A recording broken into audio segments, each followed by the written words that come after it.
Hi. Is it the same day? Yes. Oh, my light is dying now. There we go. Yeah. Okay. Oh, I'm starting with my glasses up here because of the glare, but also I can't see a thing. So I'm just going to do these all in one sitting. Cool. These are separate journals, all of them from the same student, and that's kind of it.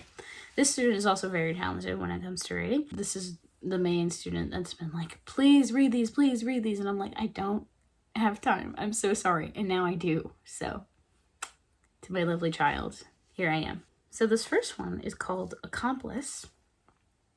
Oh, these are disgusting. Are you not embarrassed? This is really embarrassing. Oh, these are nasty. Oh, well, we do what we can. This is Accomplice. My hands are shaking. My throat feels clogged and tears are falling down my face, never ending. I never thought that it had to end like this. He was so kind, and yet the things he did, you would have never thought he could have done that. Jamie, we have to go before the palace comes down on us. I turned my blurry vision to Adam, who looked at me with concern and urgency. I raised my bloody hand to grab, I'm assuming, an outstretched hand, but the building gave a tremor. The floor under me gave out, but Adam caught me just in time, pulling me against his body to make sure I was there. Hi, Adam. Okay. No, I'm kidding. Hey, Jesse. In the far distance, I could hear members of the Ooh. So sorry. Oh, I remember this prompt. I will explain in a second. In the far distance, I could hear members of the rebellion calling out Adam's name and calling out for the members they couldn't find. Ooh. I wonder what the other kingdoms are thinking of this. The Great Autumn Kingdom, taken down by the rebellion, built in its own walls. The messenger became an accomplice in the murder of their emperor. Gagged. Okay. This is one of the last prompts I gave them before I handed them back over to my cooperating teacher. This story was not, in fact, based on the prompt that I was thinking of. That is a different story, but I don't realize this until way later on the video. Enjoy.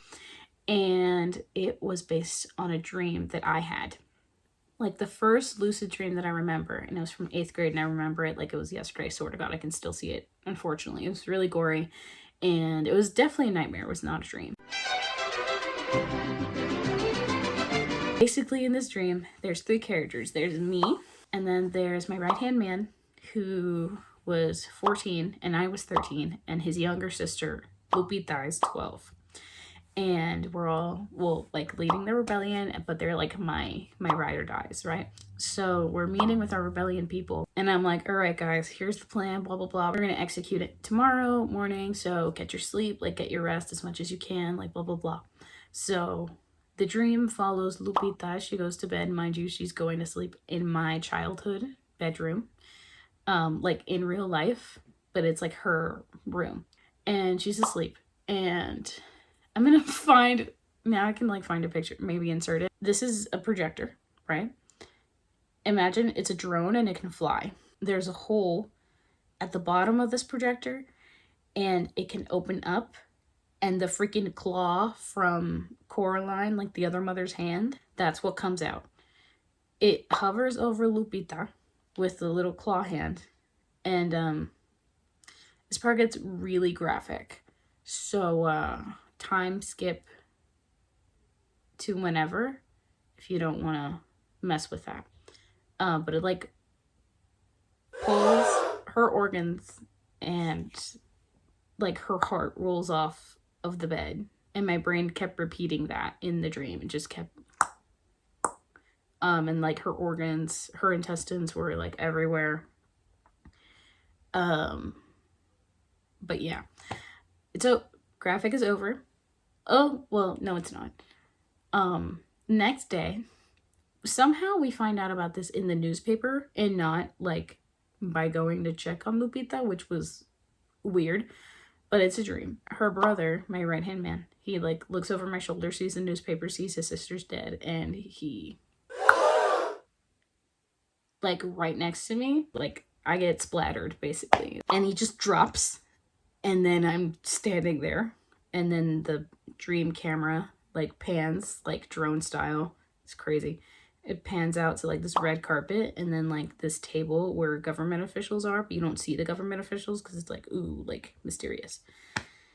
And that was the end of the dream. So that's what this prompt was based off of. You're probably wondering, how did you put all of those words into a prompt? I figured it out. Well, no, I told my cooperating teacher about a dream I had recently, and she was like, make that a prompt. And I was like, I'm gonna make this prompt too. Sorry, I just got a Duolingo notification. Let me stop talking. The next journal we have is a prompt where students chose an inanimate object and they basically had to write the day in the life of this inanimate object. This is the life of the pencil and an artist. I start off pristine, brand new, first out of the box, ready to be used to make lines of wonders. I'm revealed to a young adult, their youthful face still going through the likes of puberty from high school. They bring me to a handheld pencil sharpener. I hope they make me the sharpest I can be. Oh, that's sweet. After sharpening, they bring me to the back to a table with an empty book on it. The page is empty, pristine like me. They sit down and touch the bed. I can't read. They sit down and touch the lead to the paper, but they change their mind and set me down. Instead, picking up their phone and spending hours searching for something. Nara! I'm ready to roll off the table when they pick me up again, taking me back to the page. They start with small, light strokes. That starts something confusing, but I will trust the process of the brain. The grip of the hand never leaves my body until hours later, the feeling of the pressure gone, and I am put down. I never got to look at what was on the page before I was put in the confines of a pocket on a bag. That's so sad. Oh my god. Wow, that's so... Wow, wait, I might cry. Don't cry. Don't cry. Okay, because first of all, I thought this was going to be a commentary on not social, but like phone addiction, which it like kind of was. It's like Jessie from Toy Story is like, oh, something better came along and I forgot about you. And it's like, we didn't forget about the pencil. And then the freaking, never getting to see your masterpiece. That's kind of what I feel like. Oh my god, that's kind of what I feel like when I was teaching the freshmen. I had 2 freshman sections while I was student teaching, and at first it was really difficult for me emotionally and teacher-wise. But then they, grew accustomed to me, and I grew accustomed to them, and we were able to, write sentences, which was fun. But never getting to, like, they're gonna grow up and they're gonna develop, and I might not get to see that. Like, that's so sad. And like, even if I, like when I am teaching and like what it say, like I teach seniors or something, like they'll graduate. Like, things are temporary. Not getting to see what they fully become is so sad. That makes me sad. You see, these kids are so freaking smart. Moving on, this one's called Ice Cream. I should have known it was a bad idea, but that didn't stop me. The ice cream just looked so good and it tasted even better. A cold treat on a hot summer day was like heaven, but the aftermath was equivalent to a volcano erupting. Sitting on the toilet for hours on end, constipated over one single thing, like frozen dairy, was not how I wanted my day to go. Being lactose intolerant was a curse passed down from generations before me, but I knew the consequences. I knew I'd be sitting here fighting for my life. It's so real, bestie. Yet I chose to ignore them and indulge in a desire many have. It's not like I actively went searching for it. It was sitting in the freezer, innocently calling my name, begging me to try the delightful wonders of strawberry ice cream. And I couldn't resist the temptress of the desert world. Okay, temptress of the desert world. This next one, I think, will be the last one for today. Nope. It's called Horus City. Walking through the street, the sun was beating down over the orange hues of the rooftops. This fresh smell of grass was long gone, and the sand was blowing everywhere it didn't need to be. Hurry up! The slower you go, the more harsher your sentencing is going to be. Dragging my feet through the dirt, sand was getting into my shoes. I didn't care anymore. I did everything for my cause, and I still believe in it. Ooh. The sun felt so good. I hadn't seen it in weeks. Everything was bright and colorful compared to the stale air in the cell I was assigned. People were crowding the street looking at me like I was a spectacle, with mixed looks of disgust and awe. It was almost like they had never seen anyone from the rebellion. Yet they had public executions every other week. We finally made it to the council hall. I could hear the whispers from the councilmen. Okay, so another kind of rebellion situation. This was not, I don't think this was a rebellion, like, prompt. So this is probably, because kids also had the choice to, like, write about whatever they wanted if they didn't like the prompt. And some kids, like, wrote, you know, like, in our previous reading, The Death of Venus, there's really interesting, like, line breaks that I feel make it easier for me to follow along with the story. So that's really good. And my favorite line, the sun felt so good, I hadn't seen it in weeks. Like, that ate down. Not gonna lie. Hold on, 2 left.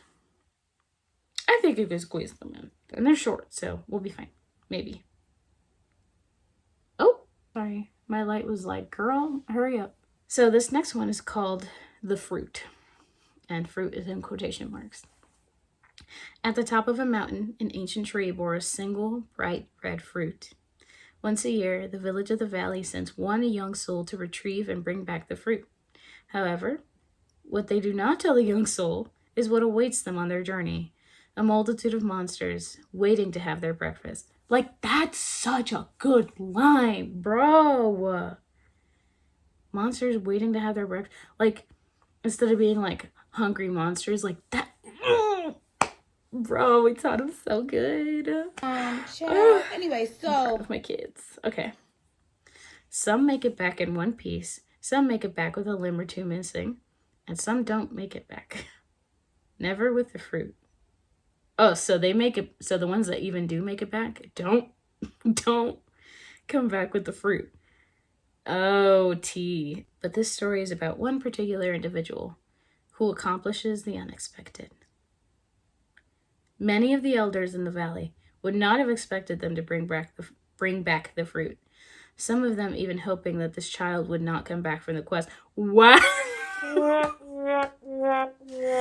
Oh no! Timmy is being sent to go get the fruit. I sure hope nothing bad happens to Timmy. Oh no. That's so messed up. Wow. That's so messed up. How old is this kid? Like young adult age, like teen. It's giving Hercules, the movie. Nobody wants him around, so they're like, yeah, you go. Like, boy, don't. Anyways, where was I? Here we are. For the child bears the mark of the most horrible gods, the Drengi. The Drengi is composed of a few gods that wanted to take over the human race, but they were sealed into a tomb that would stop them from ever breaking free. Though they never tell this part in stories, before they were all sealed, one of the gods created a child, and that child would bear the mark of the Drengi. The mark is the sign of the end. Whoa. I need a part 2. Expeditiously, to be frank. I need a part 2. The end of what? The end of what? I'm scared. And we're just supposed to move on, I guess. Guys. The woman was too stunned to speak. Okay. Wow. Okay, now I'm ready. Now I'm ready to move on. This last one for the day, I know, it's so sad. Is called Madness. He what? I should have known that he was going to go off the rails as soon as he heard what had happened. His sister was a lovely little lady. Oh, wait. No, this is my prompt. The one that was based on my dream. Wait, is it? I think so. Yeah, this is because the girl died. Okay. Then what was the first one? Wait, pause. Oh, okay. I guess I just really like this, like, rebellion, people dying plotline. Which valid, because I also like that. His sister was a lovely lady Lovely little lady. Alliteration. Always bringing a smile to the members of the revolution whenever she came into the room. Her death left the... Whoa, I can't read. Her death left a nasty taste in everyone's mouth, and everyone was too apprehensive to tell Jonah. Okay, now you're naming them, Slay. When we told him, he didn't react in an erratic way. He was calm, but the sadness in his eyes was deep, that it cut through my heart. I understand where Jonah's coming from, but he can't just run off and storm the government. I grab all my stuff and run out of the underground to catch up to him. He must have been a few miles away since he left earlier this morning. When we get back, I'm going to have a talk with everyone about reporting sensitive information as soon as possible. Whoa. Jonah was so struck with grief that he went to go avenge his sister, which valid. But now main character here is going to go after Jonah and like make sure he doesn't get killed. Probably. Girl, let's go storm the government. Like, nothing to lose. We're literally a rebellion. Like, that is all for today's readings. Thank you guys so much for joining me on this journey of reading my students' works. The next one will be also coming up soon. It'll be the last student that I have so far. But yeah, these are so much fun. But until next time, and I will see you at some point. Bye-bye.